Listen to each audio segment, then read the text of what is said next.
Kapodra police थाने में 13 तुझको अर्पण कार्यक्रम आयोजित किया गया। पुलिस द्वारा 3,75,000 रुपए की कीमत के 35 मोबाइल फोन उनके असली मालिकों को लौटाए गए। कापोद्रा पुलिस थाने के पीआई एमबी ओसूरा के हाथों असली मालिकों को उनके मोबाइल फोन लौटाए गए। अपनी वस्तुएं वापस पाकर लोगों ने पुलिस की इस पहल की सराहना की। सूरत के कापोद्रा पुलिस थाने द्वारा 13 तुझको अर्पण कार्यक्रम का आयोजन किया गया। इस कार्यक्रम के तहत 3,65,000 रुपए का मुद्दा माल असली मालिकों को लौटाया गया। इस कार्यक्रम में पुलिस के उच्च अधिकारी भी मौजूद थे। सूरत के कापोद्रा पुलिस थाने द्वारा 13 तुझको अर्पण कार्यक्रम का आयोजन किया गया। इस कार्यक्रम में पुलिस के वरिष्ठ अधिकारी भी उपस्थित थे।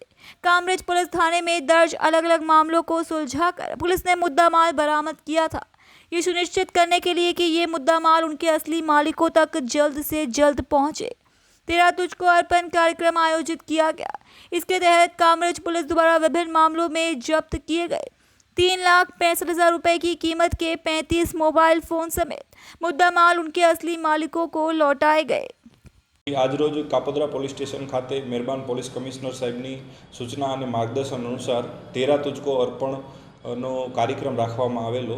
કાપોદ્રા પોલીસ સ્ટેશન વિસ્તારમાં જુદી જુદી જગ્યાએ ખોવાયેલા, ચોરાયેલા, પડી ગયેલા જુદી જુદી કંપનીના મોબાઈલ ફોનો કુલ સંખ્યા 35, જેની કુલ કિંમત 3,65,000 જેટલી થાય છે, તે જુદા જુદા મોબાઈલો મળી આવતા તેમના મોબાઈલ ધારકોને, મૂળ માલિકોને આજે 13 તુझको અર્પણ કાર્યક્રમ અંતર્ગત મોબાઈલો પરત આપવામાં આવેલા છે।